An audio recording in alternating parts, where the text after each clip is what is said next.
Hi, everybody. It's the Plant-Based Business Hour. I'm Elysabeth Alfano. So happy to have you with me.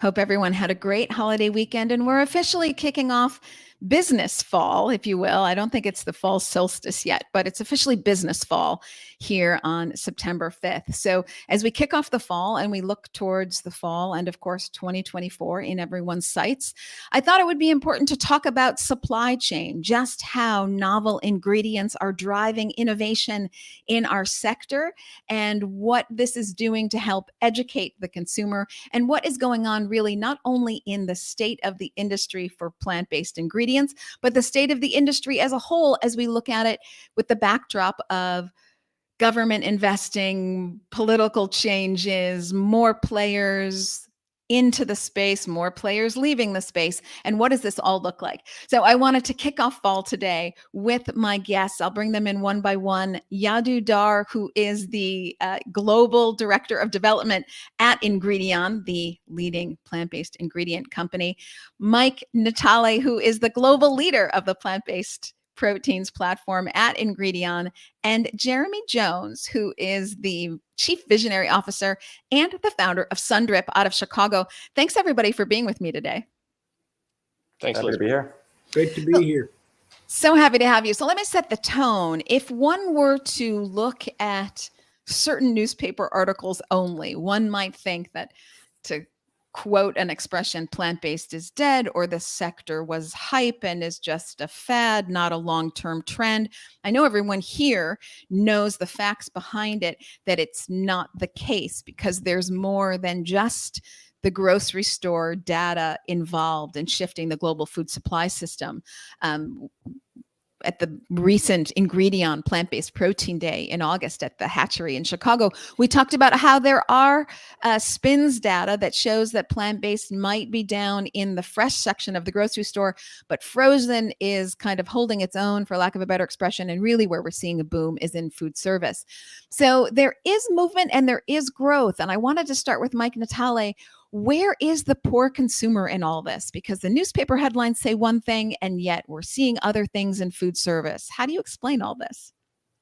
Yeah, thanks, Elizabeth. I think for us, here at Ingredion, we've been pretty clear on our path. We've made some significant investments in what we see as, a business that revolves around our purpose. So our purpose is to make life better. And we really look at how do we do that, and that's through the ingredients that we procure and process and deliver to our customers. We've been at this for about 4 years now in our plant-based protein journey, and so if you look back at maybe the last few years, 2-3 years, there was a tremendous amount of hype, and I would say maybe not to our favor.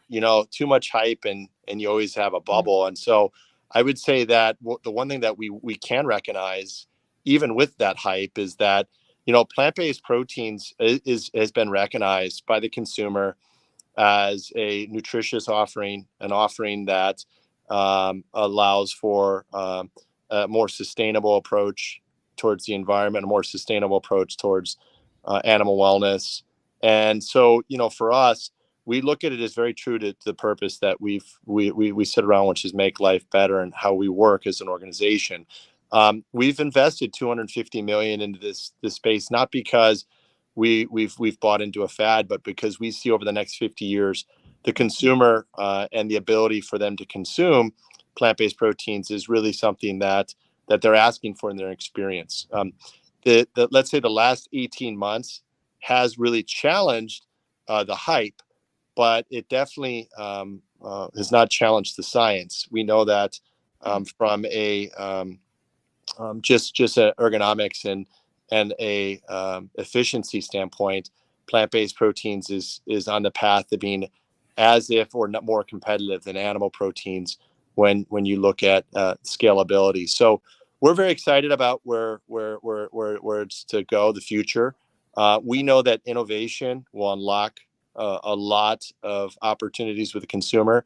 The consumer still is asking for very nutritious, sustainable, delicious experiences. And we know that plant-based proteins, specifically the ones that we're making, focus on one, flavor, two, functionality, and three, nutrition. And by focusing there, the long-term race will be delivering that experience with the consumer. I would say, to get a little closer to your customer, though, or to your question, the consumer right now has tasted a lot of these offerings in the market, and they're asking for more innovation. They're asking that the producers and the ingredient companies deliver better on the experience. So we've heard that in our test studies and our focus groups and our feedback, and we know really the areas where we want to focus even further going forward with our partners, with our customers. So we're very excited about the future. It may not be the exponential growth that everyone promised of 50, 100% growth, things like that. But when we look at really healthy growth, it's still above 6-8% category growth in the food space, the food and beverage space, which is very, very exciting growth overall. So we believe in it long term. We're very, let's say, bullish long term, but we know we have a lot of work still to do, and that was going to be with or without the hype. That was still going to be our path regardless. So it doesn't help the noise, but we don't mind doubters too. It helps us clarify how we get to market going forward even better as well. So I think in an odd way, some of the negative press maybe even helped the sector for brand awareness, because I find just as the sector itself had high highs and then swung to lower lows, basically fueled by the press, the consumer has done the same. And I'm saying anecdotally, in my experience, they were all in, then they were all negative, and now they've kind of swung to the middle of, I would like to see more innovation. I do actually still want healthier food for me, and I definitely want healthier food for the planet. You alluded to that, Mike, in your efficiency statement, when things are more efficient, using less water, less land, less deforestation, using less energy, while being prolific in its protein production to feed a growing population. That's a huge win for the planet. And people are interested in planetary health as well as personal health. So the consumer, I don't feel, has been completely hoodwinked by the press, if you will. And there have been some negative numbers that the press can fall on, but there's also been a lot of positive numbers like food service. And I'd like to talk about that in a second, that the press isn't reporting on. Yadu, I don't know if you feel comfortable commenting about food service, but if you have any specific thoughts, given your perspective globally at Ingredion, I'd love to hear it. Yeah, absolutely.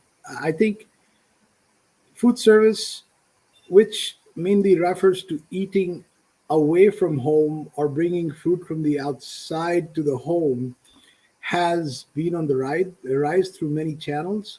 And what we've seen, both as Ingredion as well as consumers, I mean, I'm sure you've been in the same similar dinner table conversations as I have with our friends, with colleagues. People are looking for choices. And it's very difficult to find choices today with different types of consumers.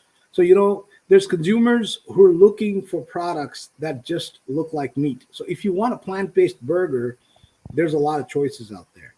And there's a lot of choices out there in food service chains. So the good news is, if you go out to a lot of fast food restaurants, can you get a good plant-based burger?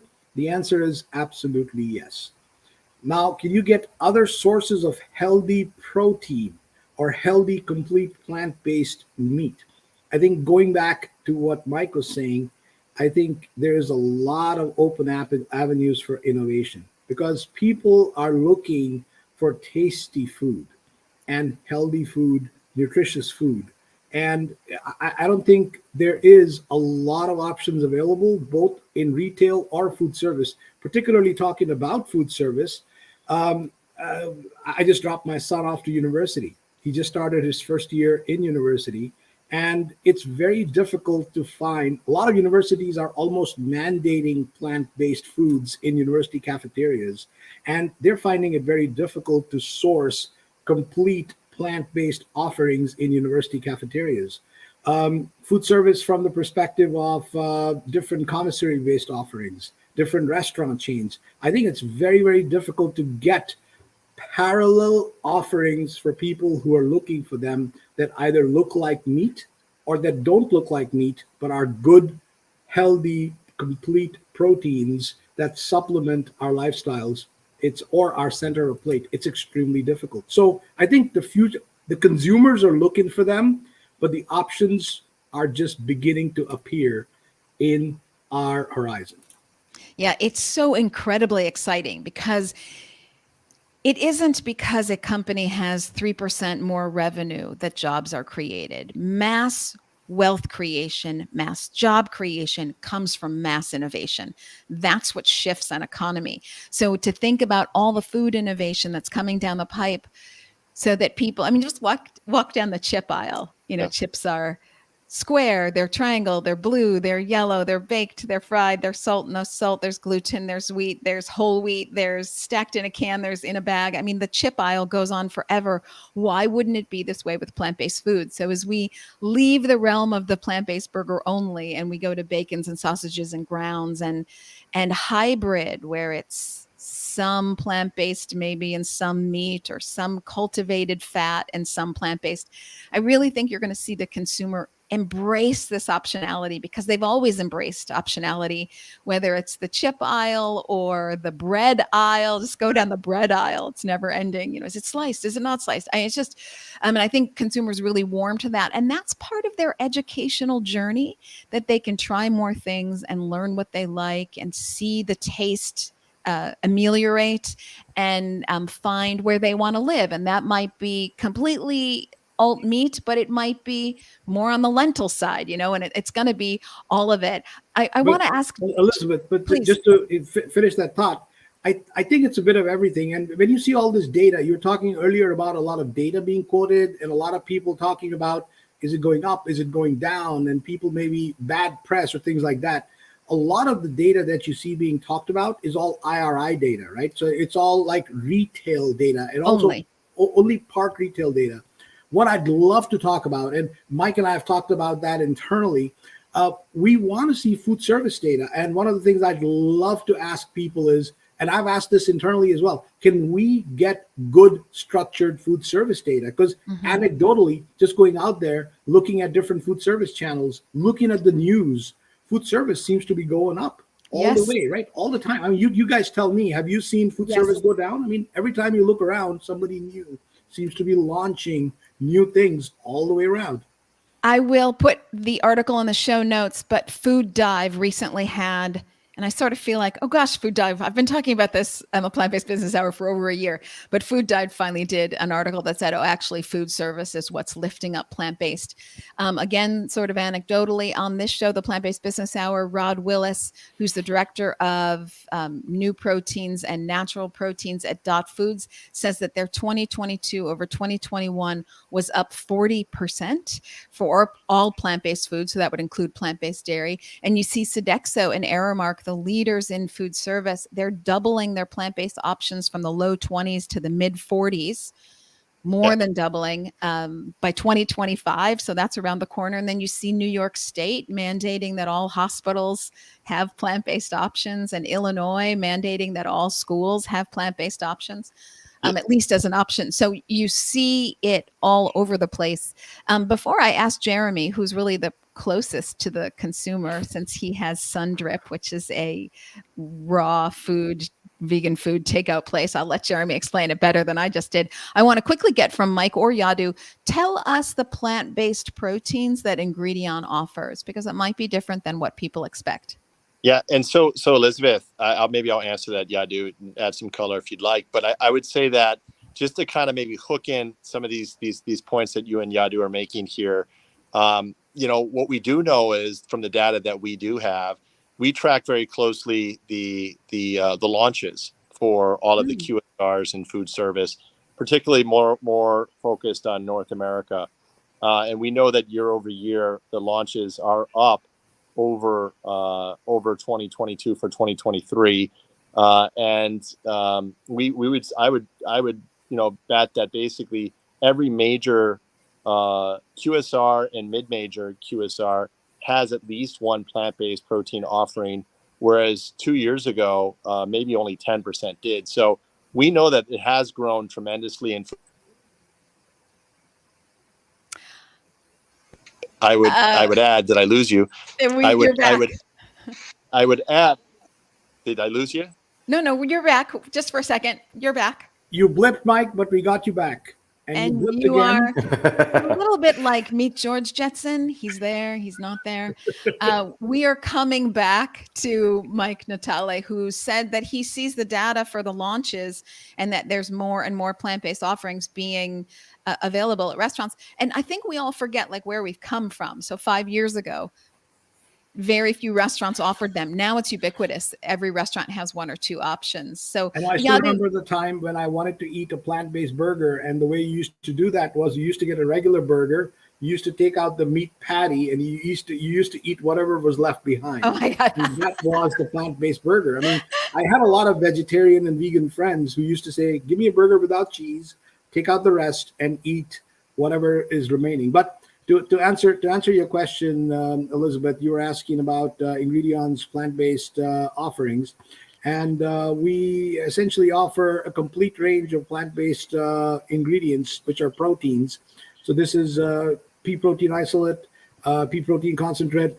Mike, you want to take it from there? I was just getting into the Ingredion plant-based offerings. I'll stop and I'll let you take it from there in case you disappear before you go. Please go ahead, Yadu.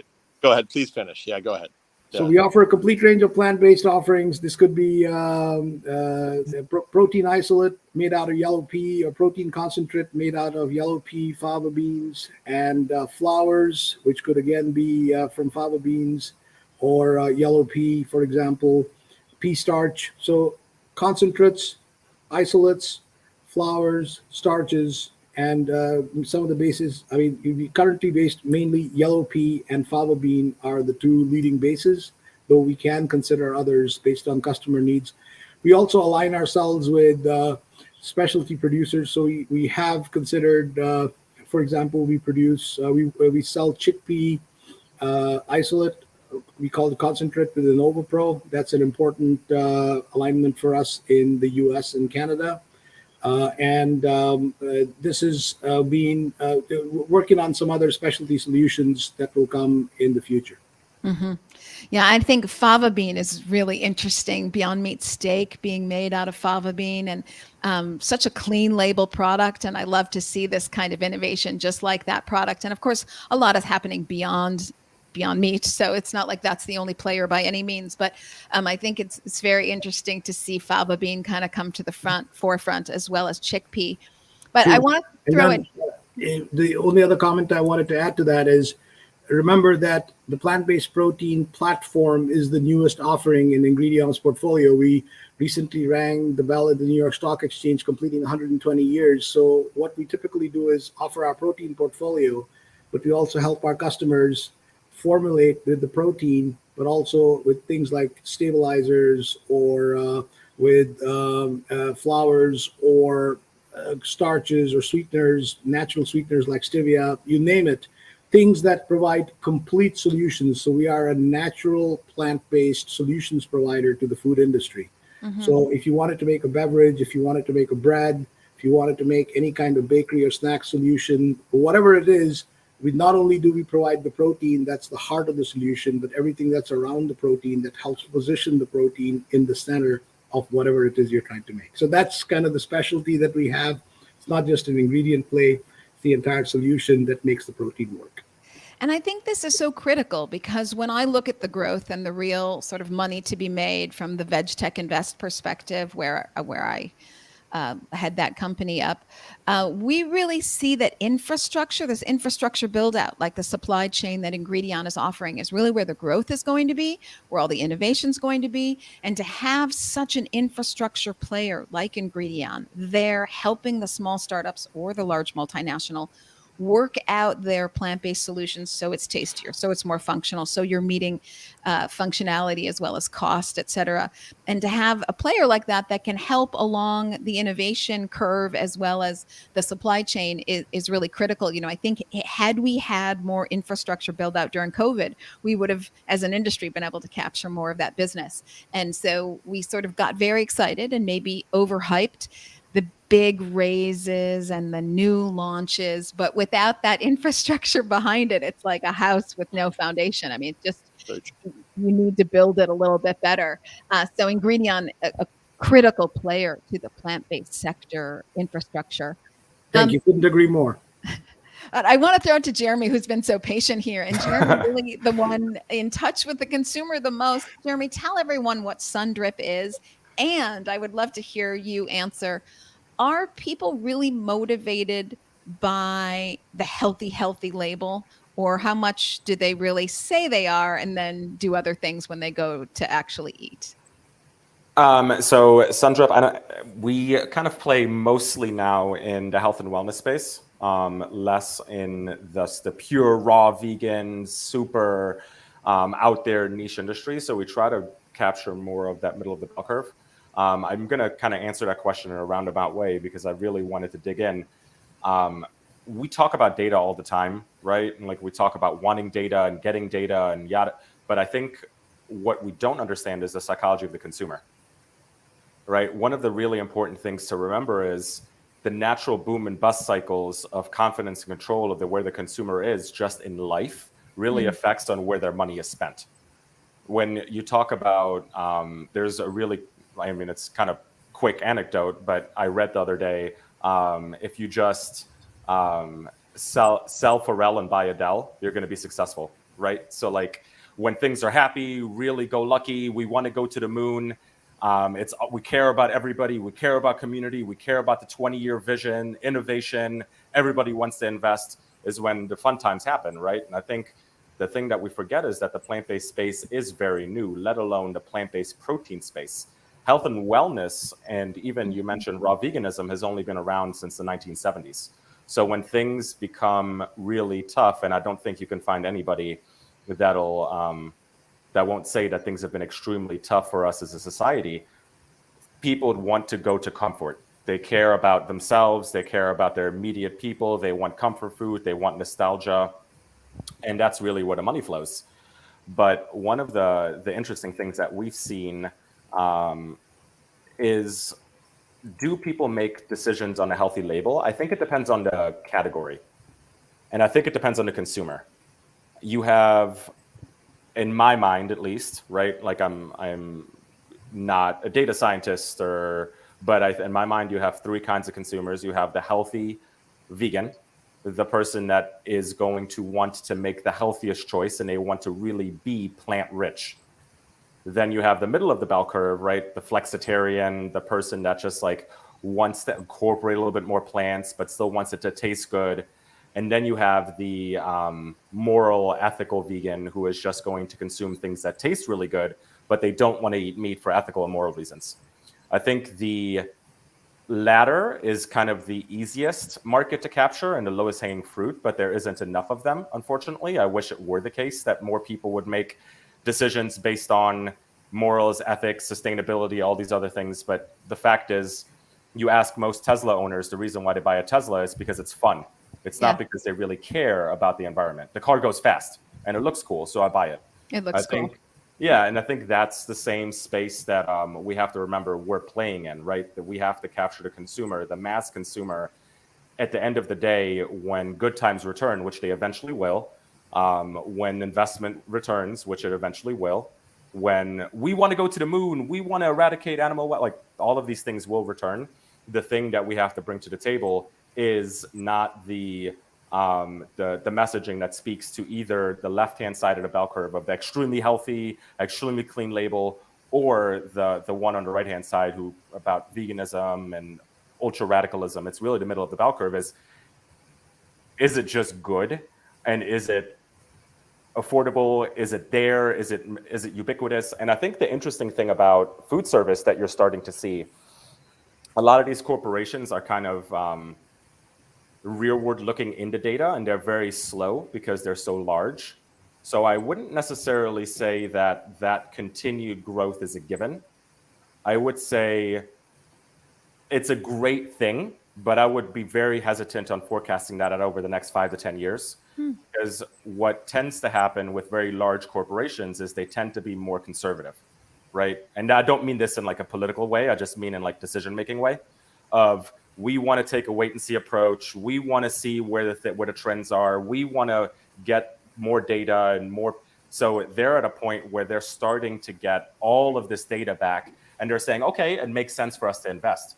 But unless the market catches up and their consumers catch up with those offerings, they're just as easily could pull back and say, we overinvested in all this innovation. We offered all of these offerings and people weren't buying it.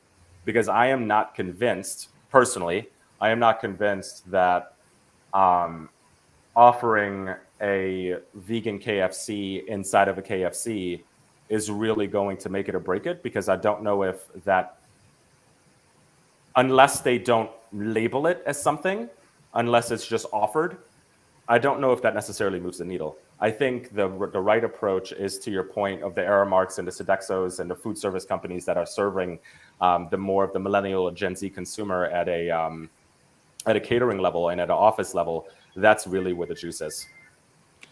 Yadu and Mike, do you see the consumer shifting from a middle of from a negative standpoint? I mean, it used to be a very positive standpoint about plant-based during COVID when everyone was concerned with their health. Then there was the political backlash, and so it turned a little bit negative. Anecdotally, I see people realizing the politicization and just not wanting to, it's just not their fight. So they don't want to take a side either way. They just say, sure, plant-based twice a week. It's not that big a deal. All this negative press has actually made plant-based very common in their worlds. I don't know. Are you seeing this sort of, I'm not going to overthink it. I have plant-based whenever it works for me. And that's that. So Elizabeth, kind of from our side of the world, the ingredient guys, the ingredient companies, if you will, we still have a customer, and our customer is not necessarily the consumer. We are, maybe 2 or 3 points removed from the consumer. So we have our customer, which is the consumer product goods companies. These are very large brands that sell to the grocery chains, and then the retailers. And then the retailers obviously work very closely with the consumer. For us, and even maybe for the CPGs, we know this space for many years and how the consumer really wants to experience their food. They want to experience it on their terms. They want to experience it where, there was a lot of hype around low sodium. This is going back for the last 15 years around low sodium. And many companies went out with all these low sodium offerings, 50%, 30%, 80% reduction. And people got a little, they said, I don't like the low sodium offerings because it doesn't taste good. And I think that what the ingredient companies and CPGs realized was, hey, we can actually make an offering, a product still low sodium and taste great and have the full experience.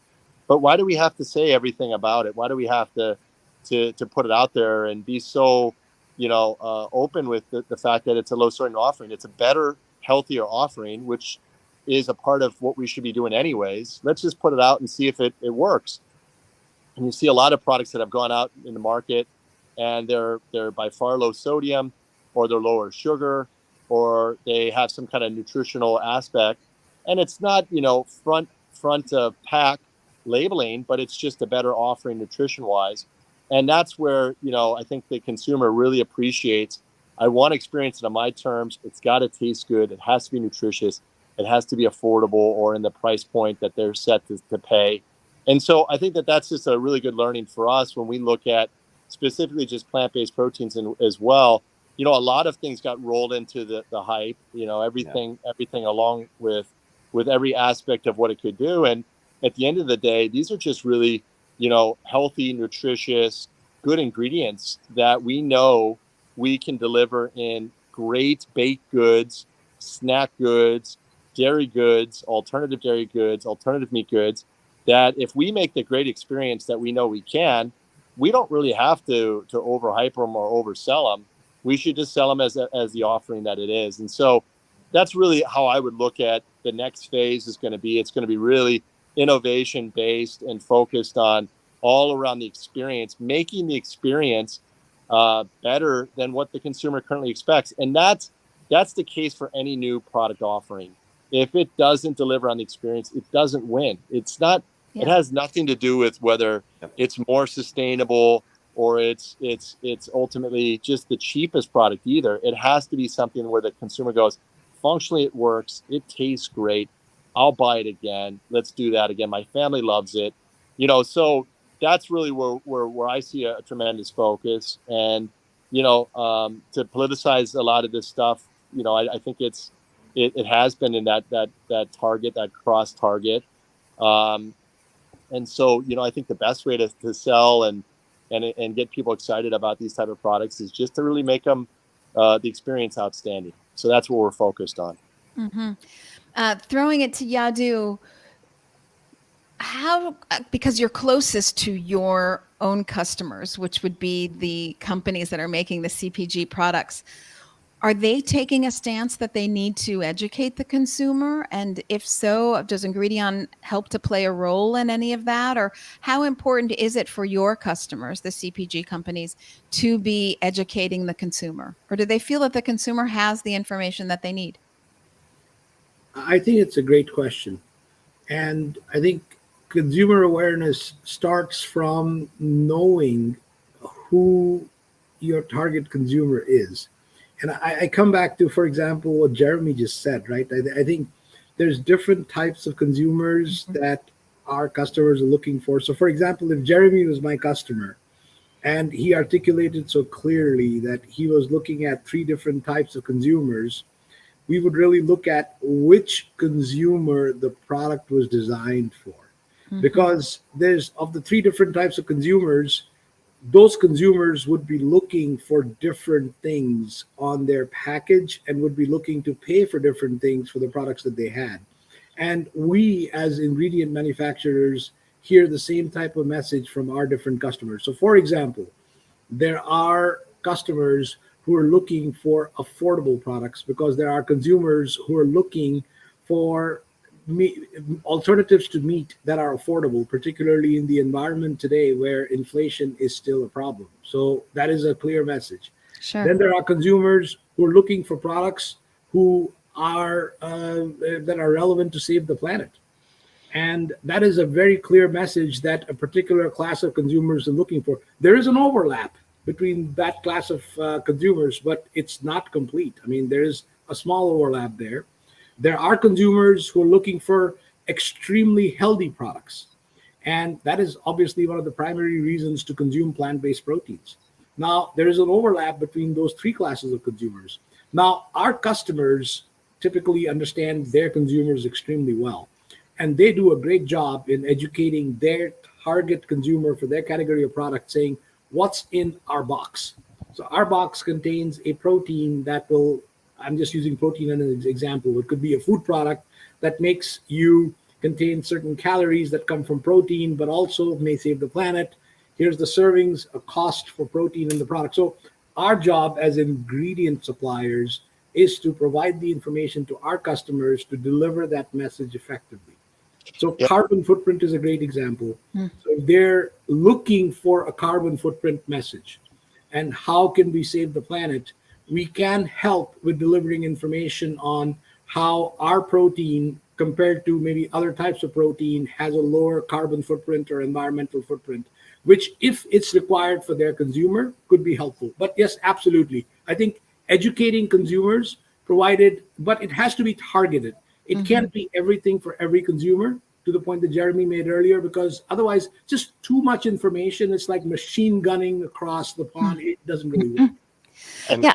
Elizabeth, I would just add one more point to that, one more layer of the onion on that. If you look at, and these are, you can just Google and just kind of look at the last 2 or 3 months of announcements from the consumer products good companies. They are really getting very focused on their core capabilities. So, if they're a really good cheese group out there that just does cheese, they're rationalizing their product offerings and getting a really good plant-based cheese offering. Or if it's a really good yogurt company out there, and I'm being specific, they're really looking at rationalizing and getting very specific on plant-based yogurt, even meat. We see this with snack. So the biggest companies in the world, the biggest CPGs in the world are recognizing we can't be broad in our portfolio right now. This is the time to really focus on what we're great at delivering, the capabilities we're great on delivering, and that's what they're going to do. Like any great business, they're going to deliver a really great product to begin with, and then they're going to build off of that. Mm-hmm. And that's what I see. That's what I see happening for late 23 and early 24 with the launches that are coming through. Can I put a bow on that real quick, Elizabeth? If Please. I think two really good points, and to kind of harken back to what Mike alluded to earlier, I think it's this interesting thing, and consumer confidence and understanding the business that you're in is really important, right? Like when you talk about the business we're in, or I say we, but it's obviously on different levels of the stack, but the business that SunDrip particularly is in, the customer and the consumer has very little control over the product. They don't make it themselves. They come into the store and they buy it.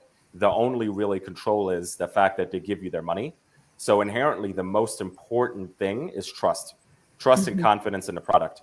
And I think the two biggest things that we have to overcome is this parity, or in this vast gulf of experience around plant-based. And as a new consumer entering a space, you are, whether it's right or wrong, you have an inherent level of confidence in the traditional animal protein space, right? Like there's degrees. Yeah, it's what you know, but there's degrees of steaks. It's very well, you know what to expect. There's degrees and cost of ground beef, but you already know what to expect, and you kind of already know what you're getting. But for plant-based protein, there's a big risk, and sometimes you get a bad experience, or sometimes you purchase something that you don't like, and there's so much variance and there's so much stuff. I would caution us on not getting too far ahead of having a plethora of options. I think we still need to find product market fit.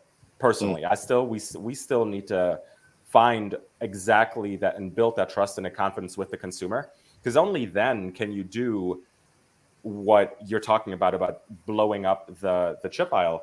And I think it's really important during times like these, pay attention to what the really large CPG companies are doing, because they know that there is a future in plant-based foods, or else they wouldn't be making these investments. But they also know that the consumer, that middle, the fat middle of 80% of the consumer already trusts. Like my wife loves cheese. She's been vegan for 20 years.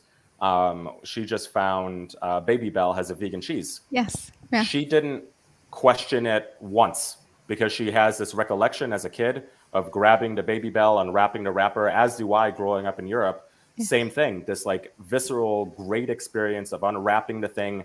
The label didn't matter to me. The only thing that mattered to me is that I could consume it. So there will be a future. And I think, funnily enough, it's always the industries that are really like, we want to beat the man and radicalize the man. It's the big giant CPG companies that are laying the groundwork for that future. Because then that allows, once that confidence and that trust is kind of there from the consumer standpoint, that allows a lot of the new nascent innovation and category creation and category expansion. So that is a really good point, Mike and Yadu. Yeah, I love what you say about trust. And I think we're getting to something that the industry's been lacking so far, is you have trust when you can communicate directly with that consumer for their needs. So you really show how much you understand them. And right now we've been trying to do sort of a one size fits all, the hamburger, the most ubiquitous thing of meat that people eat, because it's all economic classes and all ages, et cetera. So, we were trying to go because we're so new, the hamburger was going to convince people that there was this new sector out there. But the hamburger for whom? Is it the older person who's trying to be healthier? Is it the younger person who's wanting better for the planet? Is it a mom who wants something better for her kids? Like every one of these sectors has their own level of trust, their own way of being communicated to, and their own connection level. So from what I see, it's great to see innovation happening for each sector. Because when you take a step back and you look at all the different companies making different products for specific sectors, suddenly you have a larger aisle, and it's more bespoke, and it's got dedicated following, and it's required a bit of infrastructure. And before you know it, you have a real sector. Up until now, we don't really have a real sector yet, because in my opinion, there's just not enough offerings to really make a full alternative meat sector. I don't know if anybody wants to riff off of that, you can. Well, I think that, we really hyper focus into the alternative meat part, but it's a much larger Yes. offering outside of alternative meat. Alternative milks alone is, I think, double or three or four times the size of alternative meat. And then you have just you talk about the chip aisle, the expansion and snack for plant-based offerings has been massive in the first part of 23 and will continue to grow as well. So we look at, alternative dairy, alternative snacks, and really the future of bakery as way, way, way larger potential than alternative meat right now. And that's because our ingredients really ultimately our plant-based proteins become very, very healthy, good substitutes for current ingredients. Like it could be wheat, soy, even whey. So we know that people are asking for a lot of keto and gluten-free offerings. We know that that our proteins work very well in certain applications, specifically like our faba for low, inert flavor types of offerings in dairy. And so, I think that we're just at the beginning of it. I would say there's probably two analogies to be looking at right now. The energy beverage explosion in the early 2000s to what it is today. That market did really not exist in North America, Europe, and it's now, massive markets. And then I would say also organic. We're at the beginning of what energy beverage was and the beginning of what organic was. And those sectors have innovated. They've used supplement nutraceutical types of ingredients. They've used great flavors, great experience, fun marketing to really build new brands and new experiences for the consumer. And that's where I see the future for the journey that we're on. And it's just, the last 5 years. So really the next 15, you're going to see a lot of new innovations that does not come from just ingredient, but really from the complete offering to the consumer, which will be the product and how it's made, as well as the packaging, as well as where it's being used. So I think that we're seeing that already. And it comes back to the large CPGs that know their capabilities and are laser focused on them and are going to really create a path for these products going forward. And it's critical that these large CPGs have budgets, they have advertising dollars, they have large teams, so a recession doesn't impact them one way or another. They've got a large enough team to make it through, and they have distribution channels and long-standing relationships. So it's not just the innovation part, but it's then being able to execute and getting real visibility for those products. I think it's a very interesting time as we lay the groundwork for a real sustainable growth, not the sort of COVID aberration or exception, but the real sustainable growth. And it's very exciting to see more and more offerings in addition to alternative meat, and to see the larger CPG companies really double down on those. I'm wondering if you guys want to talk about snacks for a little bit. So we talked about the IRI data, SPINS data only shows what's in retail, but the world of food is so much larger than that. Hospitals, universities, et cetera. So I see food service as a big area for growth, but snacks is off the chain. So the younger generations eat standing up, they eat walking down the block. I mean, convenience foods that you can pick up is how people eat. They don't necessarily sit down for a meal, and certainly they don't seem to sit down to a meal with family anymore. So what do you see happening in the snack category? I'd love to get everyone's opinion.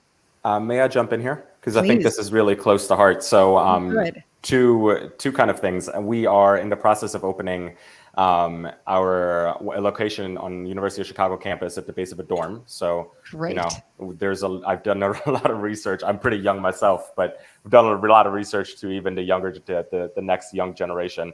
And also that's the kind of the space that we really want to own as we start to grow, and where we see the future is, can we start to own that snack category and reinvent the health option? Because when you think about what a normal traditional office manager or procurement person thinks about health in their snack category, it's a Kind bar, a Granny Smith apple, bananas, and it's not really exciting. And I would even question if it is health, right? Like it's packaged as healthy, but is it really healthy? And given the alternative, it is kind of irrelevant that it is plant-based because it's just good, right? We have smoothies, smoothie bowls, juices, the ones that are behind me, right? They just taste really good and they happen to be plant-based. I think what Mike mentioned around other categories other than animal proteins is this really interesting thing that we kind of forget in our industry is we are all trying to recreate the next iPhone, but the only reason the iPhone exists is because they created the iPod, then the iPod Touch, and then the iPhone, right? If you just gave somebody an iPhone back then who was used to using a BlackBerry, they would look at you and just throw it in the, like, what am I doing with this? But because they created this general trust around one category, it's become really easy for them to switch into different categories. I mean, Apple is kind of shows a tour de force in all of this. Any category they touch, they really own because they have this just trust with the consumer. And I think to your point, the snack category, number one, you're not competing against incumbents like big industrial farms. There isn't really large, big incumbents. It's a category that is almost an afterthought, but there is such a desire for innovation and such a desire for something new. And that is really where people want health. And I think that is really the nexus where plant-based can really win, because it offers inherently things that are that are sustainable, things that have a longer shelf life, things that are generally less expensive. And it offers innovation because you're not really competing against other large entrenched incumbents. So I think that's a really good point and a really good observation and a space that we're trying to play in. I love that you're playing in that space. You're obviously a natural. Everything that you do at SunDrip, so health focused, and even drinks are sort of seen as a meal on the go. So a protein infused smoothie, for example, something like this, it's just great for people. It's filling. It's easy to, the packaging is so easy. You consume it as you go. It's very interesting to see a whole new world of consumers that eat now via snacking. That's how they get their calories.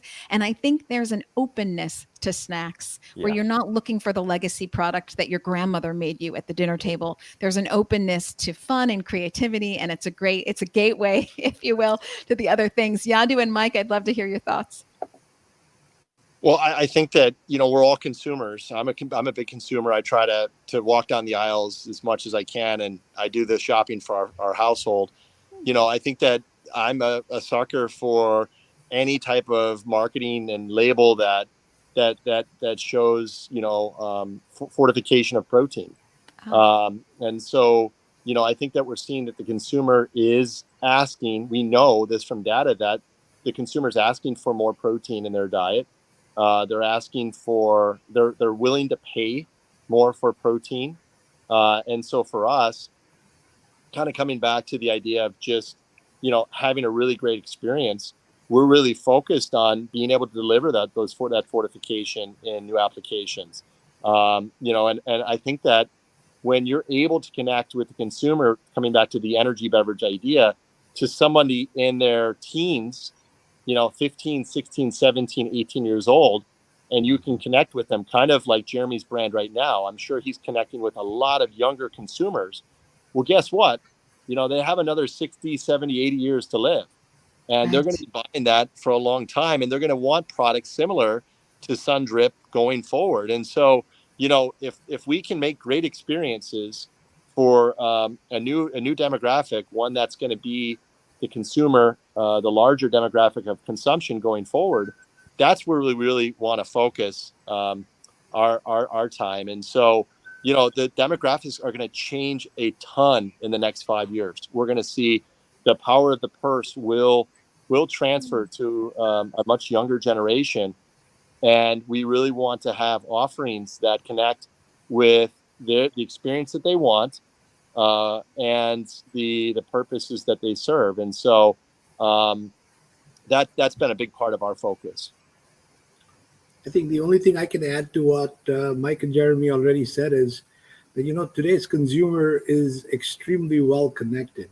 Yes. and extremely aware of all that's going on around them, maybe more so than they were many years ago. So there's less willingness to just consume what's in front of them just for the sake of consuming it.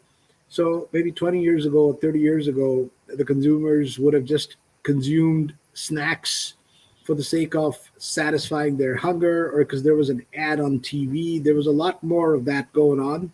Today, there's a lot more.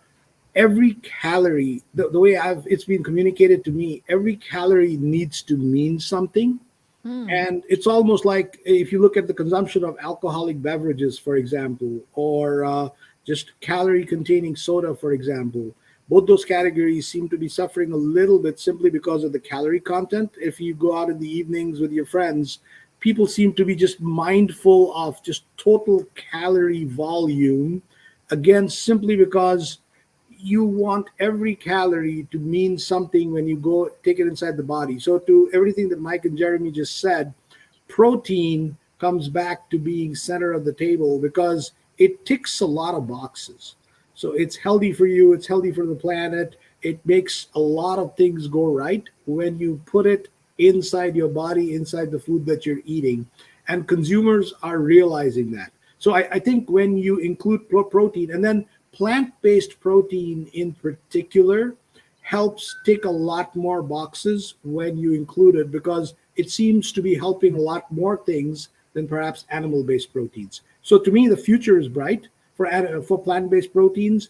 I think we just have to make sure that we help consumers understand how they are including it in their diets in the right way, with the right taste, the right nutrition, and the right cost to play in the food categories that they can get. Yeah, I think that's what the next 5 years is going to look like, kind of to Mike's point about how things are really going to shift and you're going to see that growth. I forget if it was Mike or Yadu who said 15 years out, we'd be looking at sort of being where the energy drink is now. I'll just say that the Boston Consulting Group and Bloomberg Intelligence both agree that the next 12 to 15 years are when this sector really comes into its own. So I think, even though we're still in a recession and the economy is difficult for a lot of people and we still have inflation, you're seeing all the infrastructure ground rules being laid by large CPG companies. And when the economy lightens up a little bit and some of these products get out to market, and you're going to have more choices, more optionality, and people continue to snack more and try new things and have open minds, you're going to see people kind of work plant-based more into their lifestyle because it just checks more boxes, as Yadu says. With that in mind, maybe I'll give Yadu a quick sentence and then turn it over to Jeremy. And then lastly, Mike. So where are we going from here? What, Yadu, in like 2 sentences, what do the next 5 years look like, and how should we pivot if indeed we need to pivot at all? I think we need to return to growth by helping our customers innovate with taste and affordability. Okay, that is succinct. I love that. Okay, Jeremy, if you could give us the same thing, where are we going in the next 5 years, and do we need to make any pivots? Well, the short is I don't know. I've been trying to have that answer for the past 3 years, and I've been wrong. But I'll tell you what I certainly feel. I don't know if it'll happen in the next 5 years, but I do think that the future is bright and it's sunny. I also would make sure that we in our ivory towers don't make the fallacy of trying to overeducate the consumer. I think the consumer is extremely smart, and I think you're making a mistake by overeducating. I think Mike really had a good point of peeling back the layers of the onion and allowing people to make their own choices and have that nascent discovery. And I do think that protein is the Trojan horse for plant-based foods. Not necessarily to replace the animal, the steak, but I think protein as an additive to things is the Trojan horse and the very easy way in. Ooh, I like that a lot. Protein as an additive is the Trojan horse. Mike, you get the last word. Where are we going in the next 5 years? And is there any pivot we need to make? Yeah, I think that we're always on a constant zigzag to progress. It's progress over perfection. We've been, at Ingredion, we've seen a lot of trends in the ingredient space for many years. We are the largest producers of stevia globally. And, you may remember stevia probably about 15, 20 years ago, really being a very novel and new ingredient, not really something that the consumer knew so well. Well, stevia is offered in pretty much almost every bakery and confectionery and sachet on the dinner table when you go out to eat. So it's become a main staple for the way that we experience food. I would say that plant-based proteins, for the way we look at it, will be very similar. It's going to continue to zig and zag based off of innovation, based off of our customers' capabilities, but it'll all revolve around the experience that we deliver to the consumer. Obviously, Jeremy is doing that every single day. He has great experience and knows what his consumer wants. And that's where we've just, 5 years is it's never enough time to get close enough to the consumer. It will take us the next 15 years to really get a great space where we have some great products in regards to offerings. And so I think the future is bright, but it all revolves around consumer experience and innovation. And that's where we'll play. So thank you, Elizabeth, for having us. I'm so happy that you're here. My next 5 years is the press will reverse its stance and it will then be again plant-based is the greatest thing compared to going to Mars. Snacks will be off the chain. It'll just be the only way people eat anymore. I don't even know if chairs will exist at the dinner table. People will just snack, and food service will be off the charts. And the generations today, they'll just grow up on plant-based foods. They won't be thinking it's some change or some switch or some alternative. They're just 2, 3, 4 times a week. Plant-based is what they do. That's what they grew up on. So I too think the future is bright. Super fast. Mike, what's your go-to snack? Oh, there's a really cool product that's out. It's a snack. It's called Pedos. Have you seen it? Oh yes, those are so good. Those are so good. So we really like those in my house, but of all of the offerings that they have their spicy Pedos. Okay. And I had that with me this weekend for Labor Day with my kids. And I was just, my kids love spicy. We lived in Mexico for many years. And we had the Pedos spicy one, chili. And all the other kids were eating them and they loved them as well. So I love that snack. It's a really, really good one. Yadu, what's your favorite go-to snack? Right now, it's I won't say the brand, but it's plant-based strawberry ice cream. Ooh, I like it. Jeremy, you indeed get the last word. I was wrong before. It's you. What's your go-to snack? Well, obviously SunDrip. Yes. Okay. Well, done. That is my new go-to snack. There we SunDrip. go. Everybody in Chicago, head over to SunDrip without fail. You can go to SunDrip.life. That's the website. I hope you do. Can I order it? Or do I have to go in person? No, you can order it. We currently have a 5-mile delivery radius from our Fulton Market location, 5-mile delivery radius from University of Chicago. We're working on building out a Shopify site coming soon, and a bunch of cool new functionality the rest of this year. But That's right now awesome. we're gated by 5 miles, but hopefully next year you'll be able to order it all across the country.